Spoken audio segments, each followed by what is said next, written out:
ladies, I'm Tanya Cortez and welcome to the Foundation channel. On this channel, I talk about everything complexion and how it relates to more mature skin. I do foundation reviews, foundation wear tests, foundation first impressions, I do some hauls, and a couple little things in between. So if you like that kind of thing, please subscribe and follow me on Instagram at Tanya.Cortez. So look, today we are going to be talking about powder, okay? Setting your foundation. Now look, we spend a lot of money on foundations. You know, some of us like radiant foundations, some of us like satin or matte foundations. You know, there's just so many different finishes now on, foundations. So there's a lot of different powders that we can use to set our foundation, and most of us like to set our foundation, but not everybody, right? For those who like to set their foundation, this video is for you. So first off though, I'm gonna show you a couple of my favorite setting powders that I use to set my makeup. And one of the first ones that I use, I'll start with under eye. The first one of my absolute favorites is the Pat McGrath Sublime Perfection setting, and it's so dusty. But this is what I use for under my eyes a lot of times, most times, okay? This is a nice finely milled powder.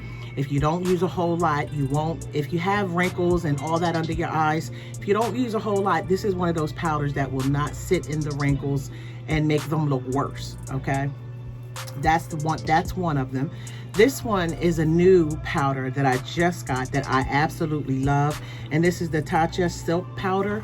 And it has a nice little yellow tone to it. If you have very fair skin, then of course you can use a white translucent powder.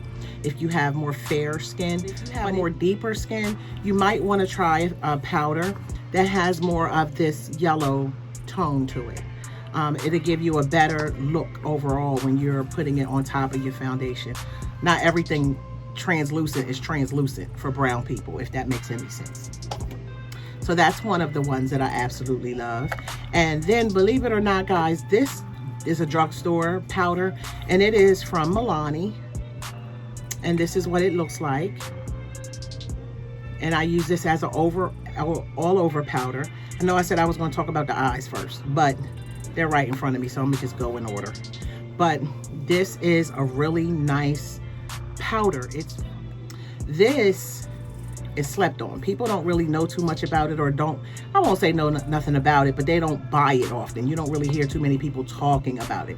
But this is the Sephora Translucent Setting Powder.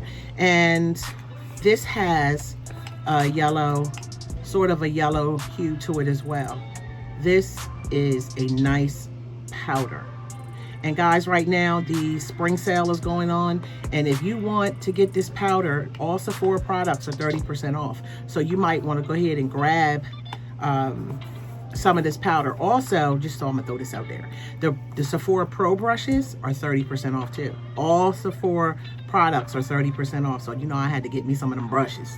But this is one of them. This one is the Cassis powder, and I use this is the all over color that I have, that I use all over the face. And then I have another one that I use up under the eye. I do like this for under the eye. I like the Pat McGrath better, but this is still a really pretty powder to go up under the eye. Now the next one is what I just talked about, but it's the way that I use it that makes it different. This is the Bye Bye Pores Setting Powder. This really works, guys. If you have larger pores, this really does help to make it, to make your pores look a little bit better. I don't use this as an overall powder, and I don't put it on top of my foundation. I stipple it into my skin, and then I let it sit and absorb, and then I put foundation on and that kind of thing. I do it right after the primer, so I set it with after the primer. And then that is one. This right here, this little old elf, this is a cute little powder. Let me just show you guys how soft this powder is. This powder is so soft. It's just so finely milled for it to be e.l.f. And this didn't cost much at all. I'm gonna make sure I put all the prices for everything in this that I'm speaking about in this video in case you guys want to go check them out. But this is really, really, really nice. And also I like the Sephora pressed powder, and I use this as an all over pressed powder. I only use a little bit of this because you don't want to change the color of your foundation either. So when you start dealing with the a powder that's close to your skin tone, if it has, this has a little red in it, like a little orange, like little hue to it, just a little, you know, you don't want it to change the way your foundation looks, so you can only, you know, only use just a little bit. Now here go Old Trusty. If you guys been watching me for a while, you know who Old Trusty is, and this is my Chanel powder. This is my baby. This is a really nice powder. I have it in like 3 different colors. I have it for under the eye and all over the face. So I just have 2. I have a backup of this one because this is like Old Trusty, and I love this. And I've already been through a couple of these. Okay, so when you talk about setting your foundation, you know, that's a really important step of your foundation because the powder can make or break your look, for real. I don't know if you guys have ever thought about it like that, but the wrong powder can mess your whole situation up, right? So we spend a lot of money on really, really radiant foundations. This is the Dior Forever Nude foundation. This has a really, really pretty finish. It doesn't work well for me because I have very oily skin. It's combination to oily. I have hyperpigmentation. While I'm adding hyperpigmentation, I do have some fine lines and wrinkles, and I have large pores. But this foundation is perfect for someone who has normal to dry. Even if you have oily, if you learn how to wear it and you want to blot all day, then wear this. Then you have another one, the Clinique. Very pretty finish on this foundation as well. So you don't want to mess up the finish of this. What I have on today is I have on the Dior Backstage foundation, which is definitely one of, it has turned into one of my favorites. I love the way that the finish is. It looks very, very natural on the skin. I just love it. So this one is a really pretty one, right? And then you have the Sephora Best Skin Ever. Really, really pretty finish. A little bit more on the, not as radiant, but you know, a nice medium coverage that does have a nice finish to it, right? It's not as radiant and luminous as some of the ones that I just showed you, but those are nice finishes on foundations. Now, when you start putting a whole bunch of powder on top of them, that's when you start running into a little situation. And it wouldn't be me if I didn't give you a demonstration and show you what I was talking about. Because when you use too much powder and you mess up your foundation, it's hard to go back from that unless you use a setting spray. So, you know, come on, let me show you. Okay, so I have foundation on.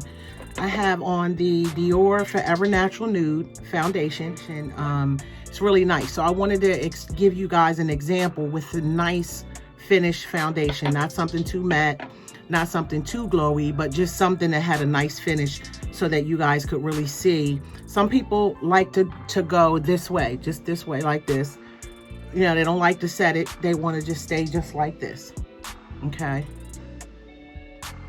They just want to keep it like this. They don't want to set it or anything. But for demonstration purposes, we're going to go ahead and set it. And what I'm going to do is, I don't have any eyes, no anything like that on, nothing. This is just complexion because I just want you guys to see. We're talking about just the complexion right now. So I'm going to use a powder that I mentioned on this side. Just going to put a powder on this side, and for demonstration purposes, we're going to do this side and this side. All right, so so let's do the under eye. So we're going to do the under eye first, okay? So what I see a lot of people do, you know, old or young, I see people take their powder on a sponge and go like this and put the powder under their eye, right? Now, I have fine lines and wrinkles under my eyes, okay? So I'm gonna go ahead and set this, you know, go ahead and put that in, okay? Now, if you have fine lines and wrinkles, you putting the powder all in your wrinkles, see?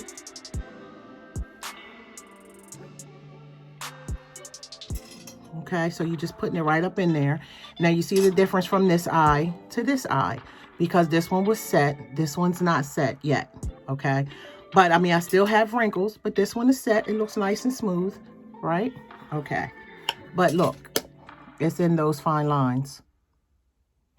All right, so now let's do this side with the whole face. Let's just do the whole face on this side.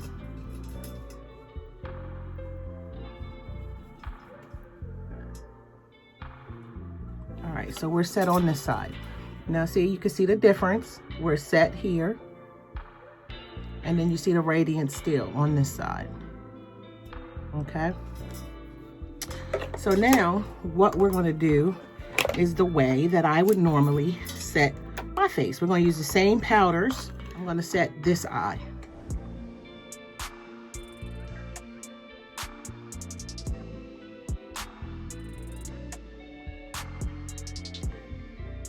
Okay, so that's this eye set. Okay, that side is set. Because what I wanted to do is you put the powder on the brush, but you just press the powder in. And you really don't need a lot, especially if you have a lot of wrinkles under your eyes. You don't want to load it up with powder, because then it's just going to accent every wrinkle that you have under your eye. Now, if you want to use something really bright, you can, but you still want to use that same little technique, because now look at this side and then look at this side, still set. Okay, but you still didn't lose a lot of the radiance. So now let's go ahead and we'll set this side with the same powder that we used for this side. And this time you're just going to press into the skin. Okay, so now you look pretty matte on this side, right? So now you're going to add all your other little color products. Let's just say you're adding blush. Let's say you're adding some blush. So then you're going to put all your blush on this side, right? You're going to put the blush on, right? And on this side, now you got the matte powder with the blush. And then on this side, you're going to add blush, right? But you're not going to add a whole lot. You're just going to press it in the little areas. Okay. Now you're going to add some bronzer. Now, you know, some people don't use all of this bronzer, and now you're going to add some bronzer to it, right? So let's go ahead and, just for sake of demonstration, let's go ahead and add some bronzer around the face here. Okay. All right, let's just add a little bit. All right, so now you have your bronzer, you have your blush on.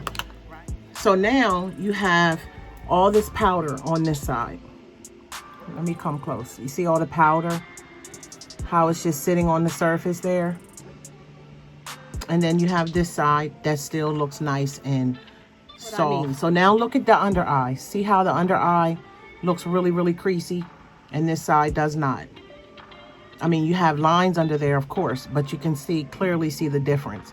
This side is more creasy than this side. So just put on some liner so you can really see.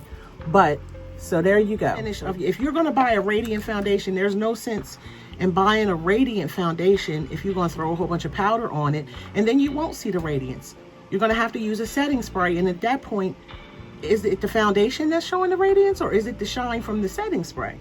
And just another tip, if you have bags under your eyes, let's say you have bags, you never want to put, you know, I know you guys know already, you know, light is to bring forward, dark is to take away. So shadows you create for contouring to make your face look small and chiseled, in your nose and all that, wherever you want to contour.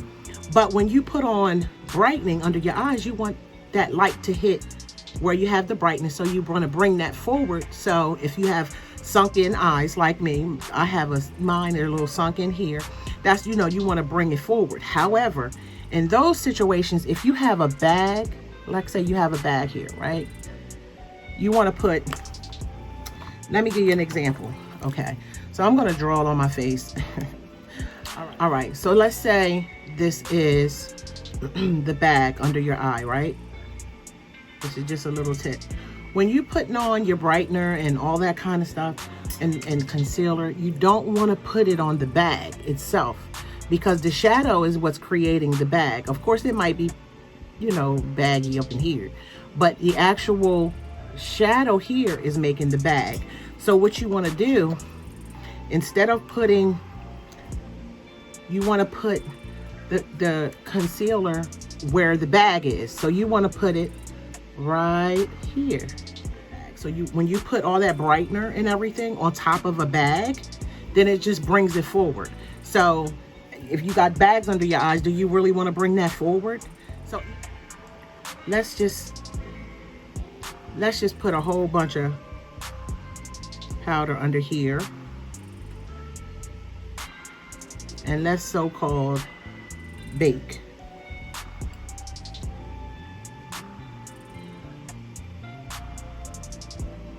Okay, so let's go ahead and bake up under our eyes here. Okay. Right, so let's put all this powder here, and we're gonna sit here. I can go ahead and pretend I know how to do my brows. So basically, so this is what they do, right? And then they take a brush, a fluffy brush, and then they just dust it away, right? And then they have all this brightening under their eye, right? Looks nice and dry. Okay, so they have nice, you know, they brighten their eye. So it's just really laying up in the lines, the powder. All that baking and stuff, if you have a lot of wrinkles under your eyes, please don't bake. Not unless you want to, you know, bake the powder into the wrinkles and just, you know, bring them in. But you know, no, this is pretty cakey on this side. And you cannot see the finish of that foundation. All right, guys. So like I said, by all means, I'm not saying not to set your foundation. What I'm saying is you set according to what you need. You know, if you only need it in your T-zone, put it in your T-zone. If you only need it wherever, just put it wherever you need it. And then when you put it there, you don't have to put a lot. When you're dealing with under your eyes, if you have a lot of fine lines and wrinkles, you want to really be careful with the powder, because you don't want it to accent all the fine lines and wrinkles. If you have texture, it'll accent your texture. You know, just stamp it on where you need it, and that's it. You know. All right, guys, thank you so much for watching the video. I hope this was helpful. Hope it gave you some tips that you might be able to use in your foundation application. But thank you so much, guys, for taking the time to watch. Comment below. Let me know what you thought about the video. And I will see you next time. Bye.